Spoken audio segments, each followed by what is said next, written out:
Hi, this is Jeff from the Ozark Mountains in Missouri, USA.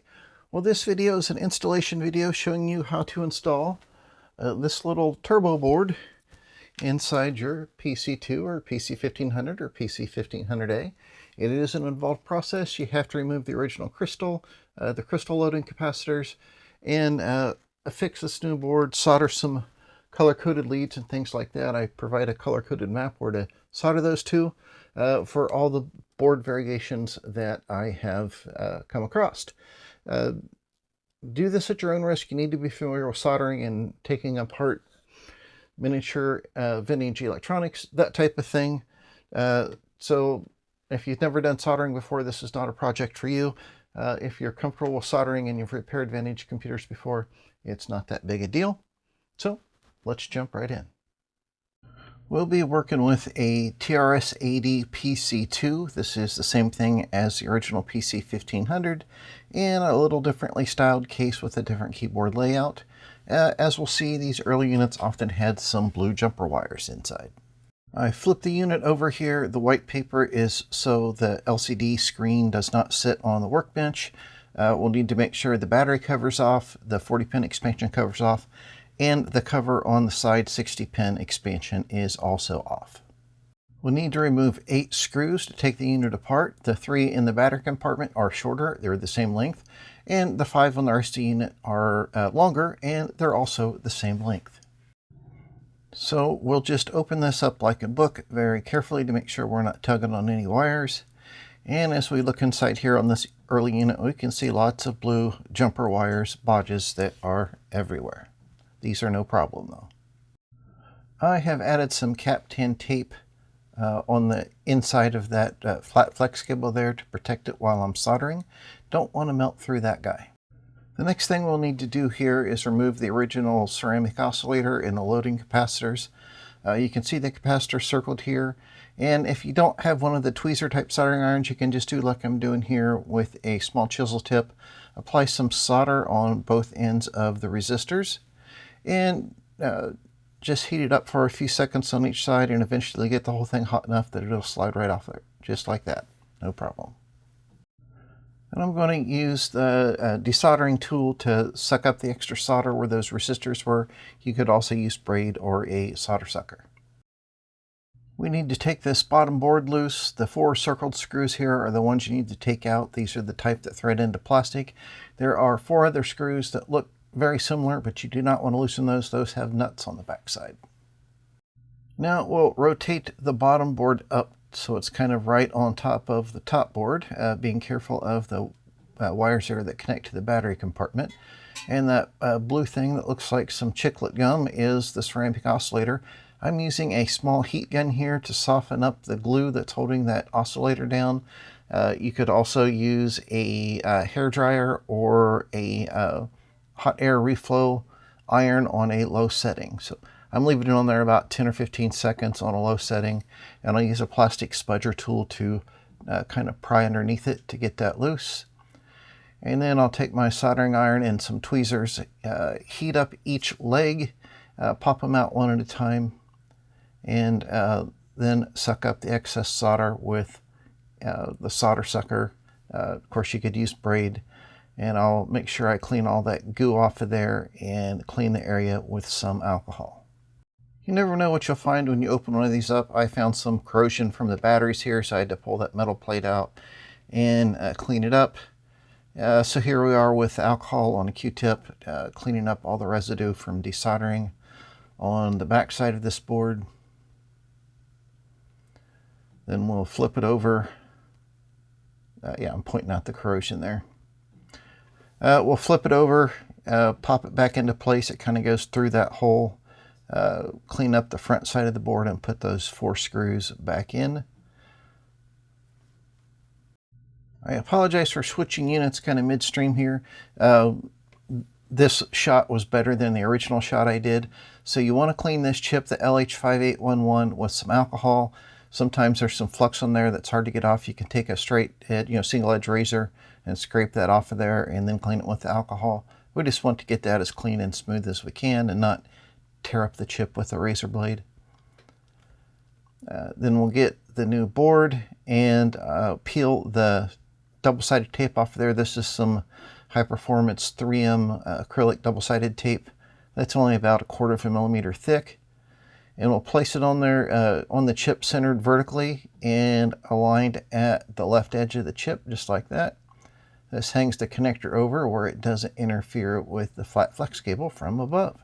That'll work real good. It'll stay there forever.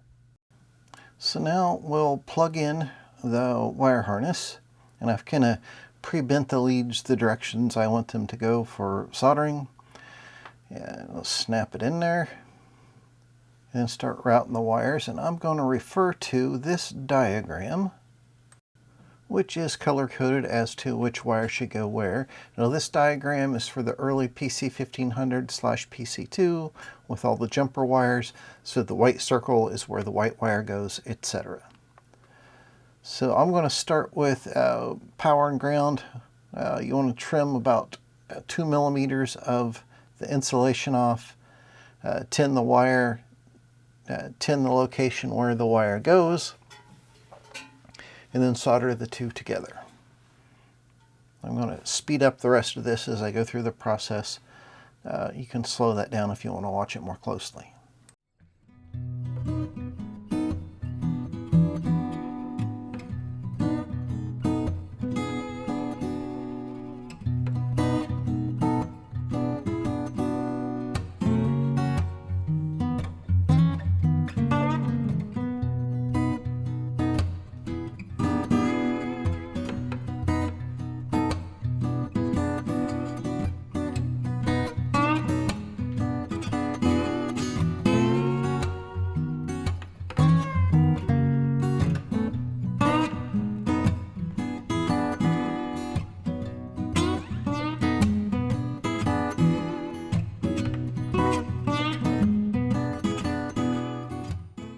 And I'm using the lighted magnifier here to double check my work.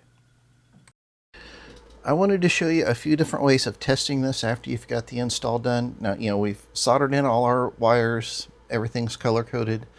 We checked all the solder points with the magnifying glass to make sure we have no shorts. I took a piece of a blue bag, the anti-static bag that electronics come in, and just used some Cat-Ham tape. Place it over the board, that way it's not rubbing on this flex cable here. That's probably not necessary, but it's just a little extra precaution.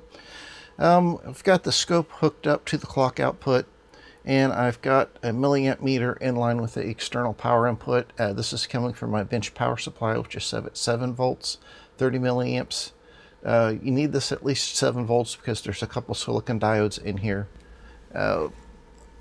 In the lines, you're going to drop about 1.2 volts. And so what we'll do is we'll power this on, and we'll see what the idle current is, and then we will turn the unit on, see what the running current is, and I'll show you a little trick here about the first time you power this on. It may come up in high speed or low speed. It's kind of indeterminate because the thing is just starting up. So what we'll do is we'll turn it on, wait a few seconds, turn it off, turn it on again, and we should be in low speed mode. Then every time you power it up, as long as you've had power applied, it'll always come up in low speed mode.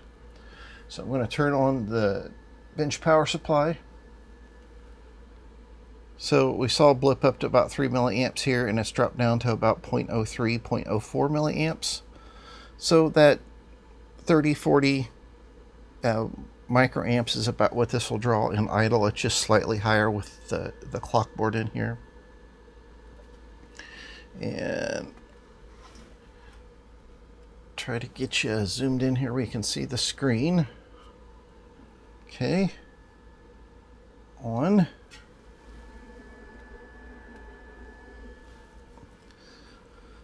According to the scope, yeah, we did come up in high-speed mode this time after just turning the power on, so we're going to turn it off, turn it on,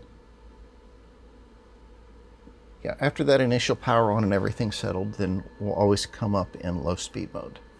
So we can see that by the milliamp meter. We're drawing about 7 milliamps in low speed mode. In high speed mode at idle, it's about 8 milliamps. There's about 1.5, 2 milliamp difference when it's running as well. So I'm going to go ahead and do a new 0 since we just powered it up. And if you look in the background as I'm typing, the current's going to go up because we're not idling, it's actively doing stuff. And if I type in poke at, so it knows we're doing a hex address, FFFF, comma 0, oops, not dot, 0, enter. Okay, we'll get back to idle, and now we're about 8 milliamps in idle. Yep, that is high speed mode. That's working fine. And we can go poke at FFFE, comma 0. And it's back down to about 7 milliamps. So we are in low speed mode. I'm going to go ahead and put this cover back on, and then I'll show you the program that we can use to test this out. Okay, we've got our PC-2 connected to the CE-1500X. We've got a USB cable going to the computer, and I've got a little pad of paper propped in under both devices here to try to get this up at an angle and reduce the glare. So I'll kind of zoom in on the LCD now. Still kind of hard to see, but okay, so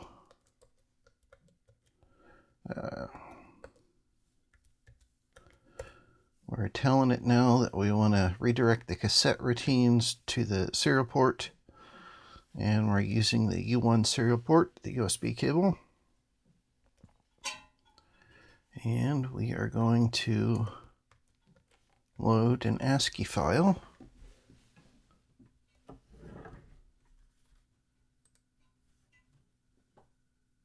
We see busy blinking here, so we know it's loading. That's done. I disconnected the CE-158X and propped this up at a better angle so you could see the screen. I'm going to go ahead and run the program now. It beeps. It's a normal mode. I press enter to continue. You see busy is up there now, so it's just running a loop about 10,000 times.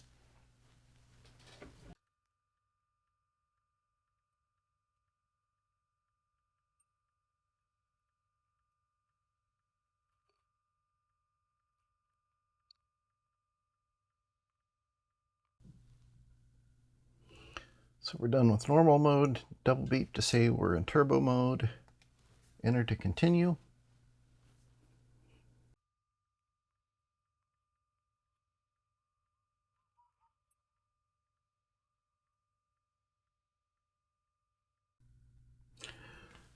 Okay, now it's done. So in low speed mode, it took 2 minutes and 22 seconds. In high speed mode, it took 1 minute and 35 seconds, about 50% faster. So it works. Successful installation. And interestingly, if you're in a period of long calculation, if you put it in high speed mode, and then when the calculation's done, put it in low speed mode, you'll actually use a little bit less power. If you're in a kind of an interactive mode,